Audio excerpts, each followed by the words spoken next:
Hey guys, I wanted to do a video on some reasons to believe in God, or at least a video series.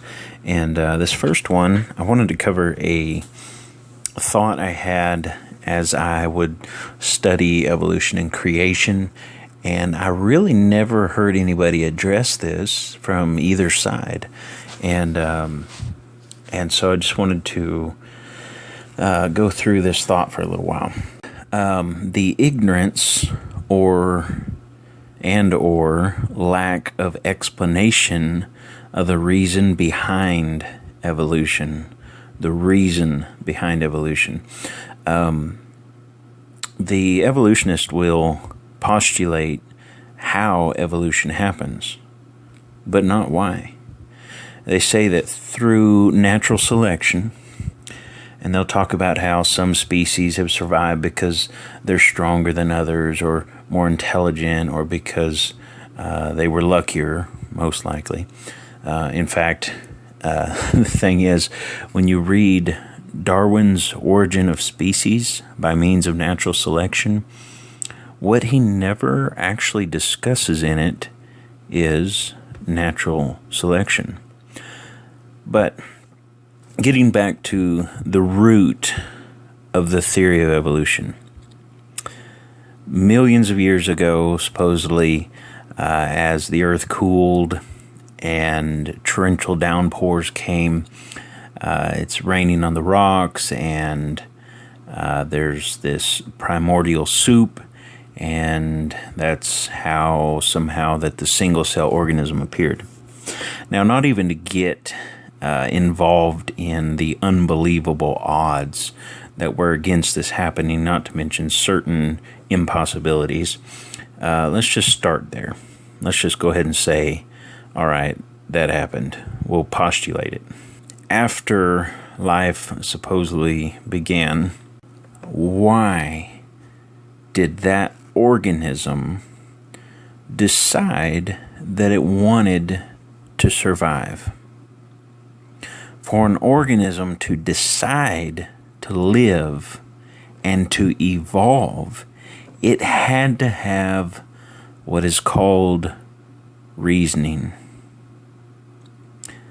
Reasoning requires intellect. And not only intellect, but the ability to know, or intellect being the ability to know, it also requires knowledge along with that intellect. Why should I survive? How should I survive? It must have known that there's a reason to need to survive. There's a hostile environment. And to know that there's a hostile environment, and even with intellect, knowledge, and reasoning, even if somehow it was instantly at the point of some humans today, it would have to have troubled reasoning. What do I mean by that?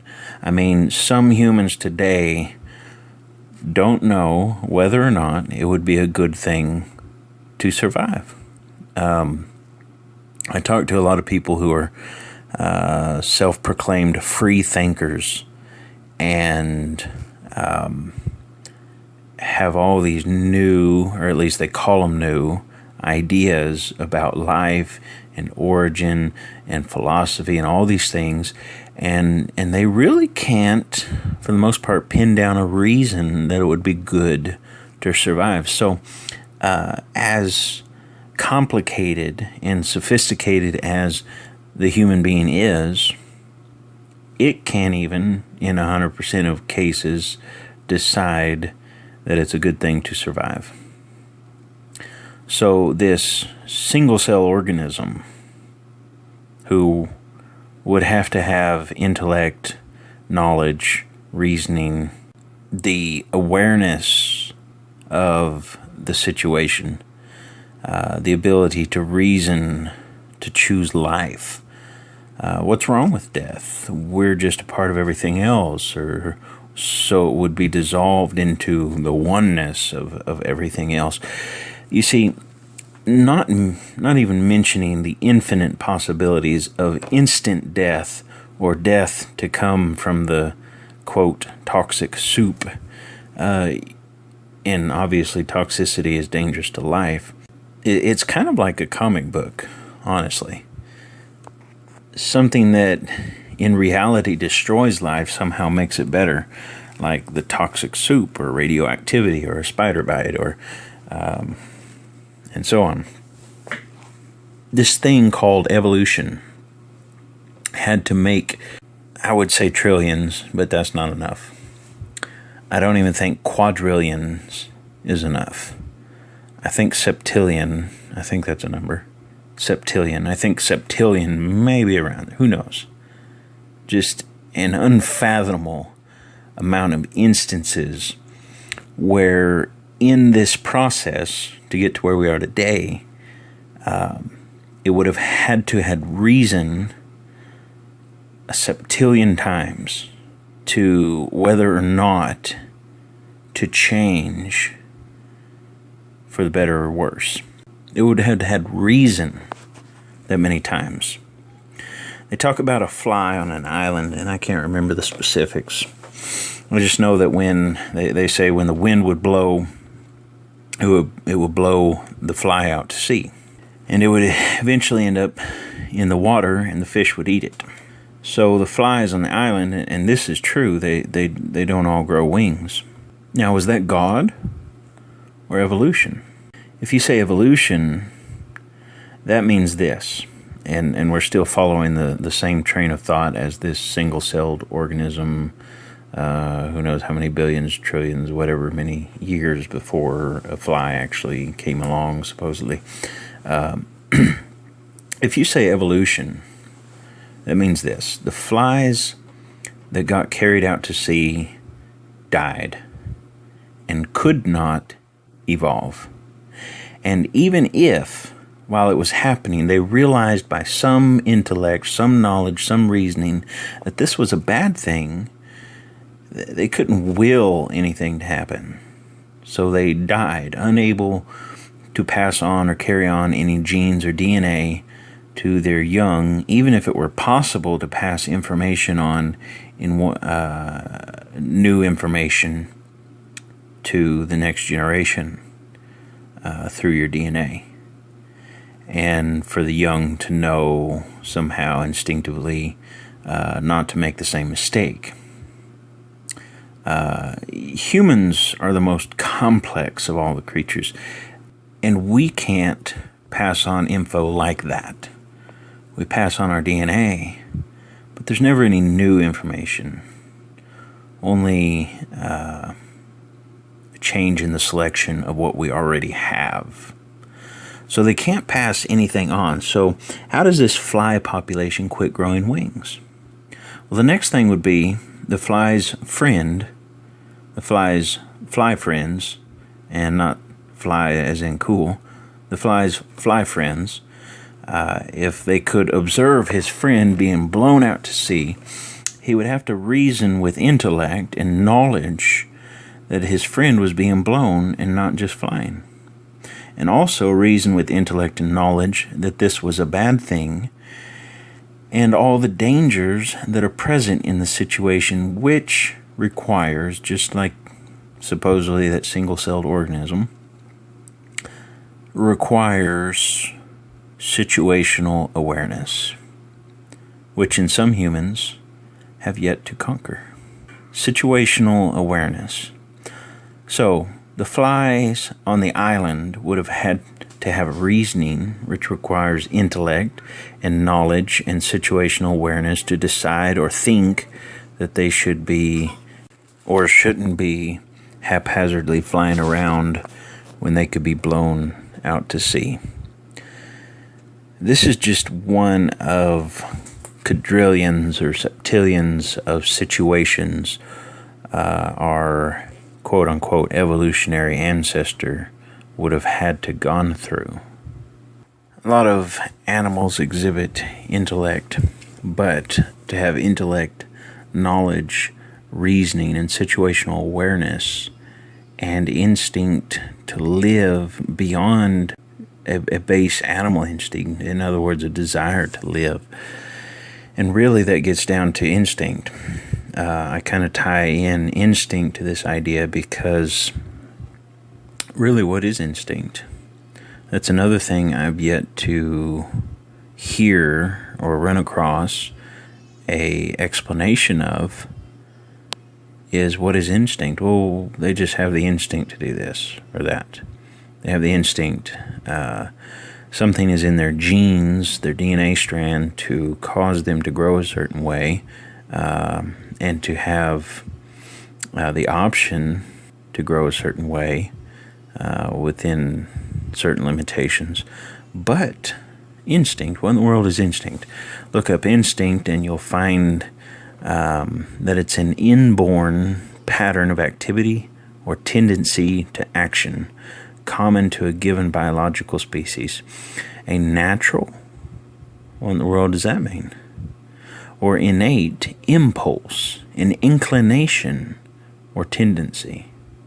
A natural appetite or gift, an instinct, natural intuitive power. None of the definition explains how instinct works or where it is derived from, except for this magical word called evolution. And again, not going back to how, but why. Why does something want to live? How does it have the intellect, the reasoning, the desire, the instinct, all these things to live? To let alone change, and we'll get into that in a minute. It would take an intellectual, reasoned act to instill something like instinct or intellect. Knowledge comes from knowledge. Information comes from the informed. Life would have to have had instant intellect, instinct, desire, knowledge, and situational awareness, and a creative ability to change itself to suit its environment. Doesn't that sound magical? They say small changes through millions of years, but that doesn't change anything or make it less, I guess I could say, magical or some type of creative power, unnatural, supernatural. And so they use millions of years and small changes to make it sound better or more believable. To be honest, it probably takes the same kind of faith that somebody has in God. And I can't remember the guy's name right now, but he wrote a book, I Don't Have Enough Faith to Be an Atheist. Evolution declares life created itself and gave itself intellect, instinct, desire, knowledge, situational awareness, and creative ability to magically change. It doesn't say magically, but that's all we're left to assume. Creationism says God created life and gave man knowledge, intellect, instincts, desires, situational awareness, and he instilled in his DNA, something science has proven, that certain traits are already evident in his DNA instead of him having to create or recreate himself. So when it comes down to it, when you say how and why, it's all magic. And honestly, there is nothing beyond make-believe, which we as Christians are so used to hearing, is that, well, you just make-believe God and make-believe the Bible and make-believe all this stuff. But when it comes right down to the actual action of evolution, the power, the magic to change itself, forget about time and forget about how big the change is. The ability to create, the intellect that is involved, instinct, all these things that are just phenomenal and so needed in order just really to live life, let alone create life. And so we're so used to this make-believe, but when it comes down to it, evolution relies on this make-believe desire or ability. They can point to skeletons from different animals that look alike and say that one came from the other. Or when you talk about stellar evolution and say that we see stars die all the time, novas or supernovas, but we've never seen one single star formed. They say, well, then they must have come from an Oort cloud. And then they have some theory about the Oort cloud. And when you go to another area of evolution, another problem with evolution, there's a theory backing that support up. I mean, if you'll picture a table, and just, let's say, a four-legged table. Let's say that tabletop is evolution. And you say, okay, well, let's take this one support, this one leg, which is stellar evolution. And there's like 5 or 6 kinds of evolution. The problem is we can't scientifically verify how stars are actually born. And then they'll go into the Oort cloud. Well, that's a theory. And then you'll go to another leg, another pillar of evolution, and you'll find out that is supported by another theory. And when it boils down to it, it is all theory. Even when you get to when you get to the bone structures and the supposed missing links that have been found, you can go through Piltdown Man was a hoax. Neanderthal man was a mistake.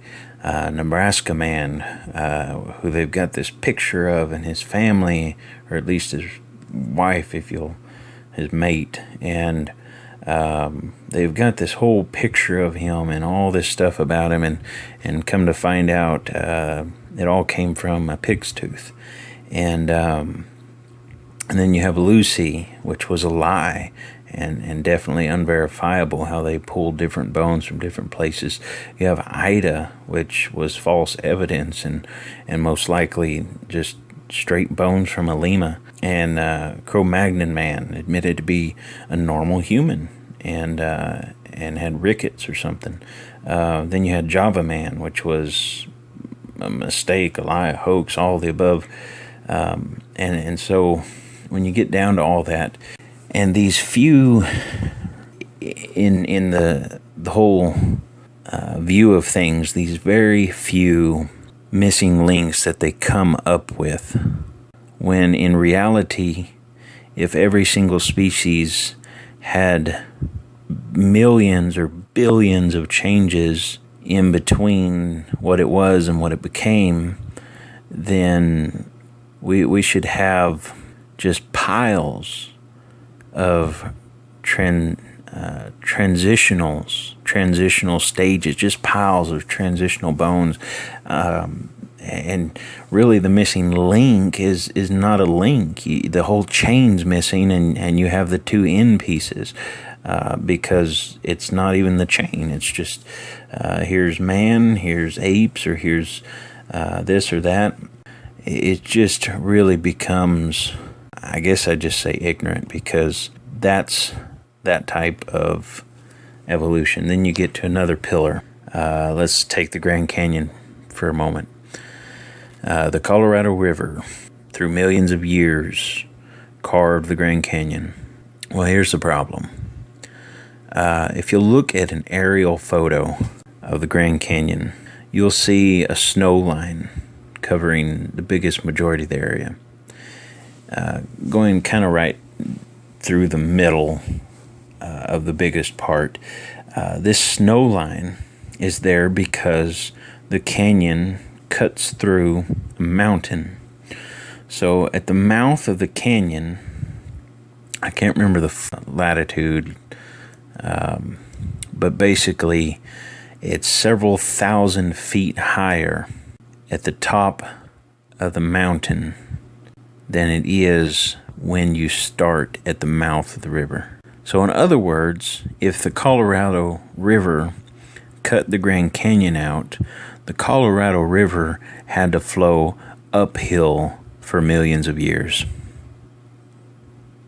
And you can bring up evidences such as the Burlingame Canyon in Walla Walla, Washington, and basically some kind of reservoir for the farming was let out, and this huge canyon, which looks like the Grand Canyon, on the smaller parts of the Grand Canyon, this huge canyon was carved in just a matter of days. Just a huge canyon. Obviously not comparable to the Grand Canyon, but in just a few days. And so evolution will say a little bit of water over millions of years, and creationists will say a whole lot of water over a few years. And if you look at the geography of the United States, you'll see that, speaking to both creationists and evolutionists, if there was a flood, there could have been a river, a lake backed up, a huge, massive lake that covered several states, and that finally, as it reached the brim, or as it broke through the brim, which would have been the top of that mountain range, and as it overflowed the brim, it could have easily carved the Grand Canyon out in that amount of water that would cover several states. And you go to another pillar. You say, well, the DNA of a monkey is 98.8%. We share 98.8% of the same DNA chimpanzees do. And that somehow is proof that we evolved from chimpanzees.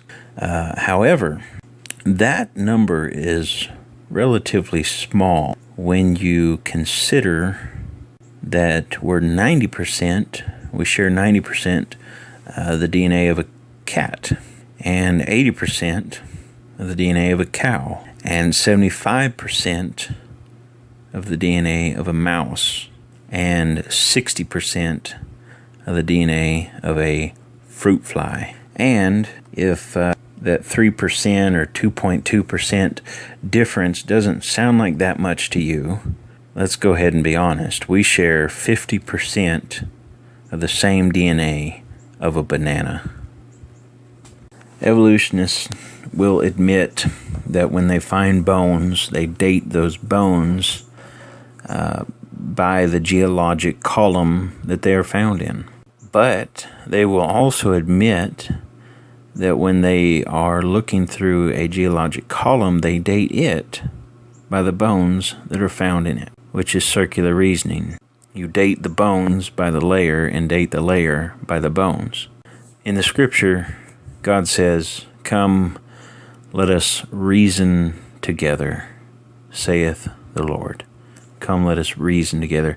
If you're searching, if you're not 100% sold out to one thing or the other, because if you are, you probably would not have gotten this far in the video anyway. Most people, and that's on both sides, Christian and atheist and evolutionist, will not listen. Most people will not. Now, somebody who can listen respectfully, or at least look into the science or the reason behind certain ideas, that's a great thing to be able to do. But most people who have not decided can listen. They can reason. And so if you've not decided, if you're still kind of wondering, one thing or one idea has not completely swayed you over. I know a young man that doesn't really believe in God. He absolutely does not believe in evolution, though. I thought it might be easy to sway him, but it has not been. If you are not swayed 100% one way or the other, please stay tuned and check back from time to time This is just one in a series of videos I'm going to be putting up of a larger series of why you should believe in God. And more than just watching some videos, pray. Honestly, if you want to know God is real, then pray, then ask Him. Be sincere. No, you shouldn't be embarrassed. Nobody's going to hear you. Nobody's going to pay attention. Just find you some time by yourself, and seek the Lord. Keep seeking, as mine and a number of other people's testimony you will find. So God bless you, and hope to see you back again.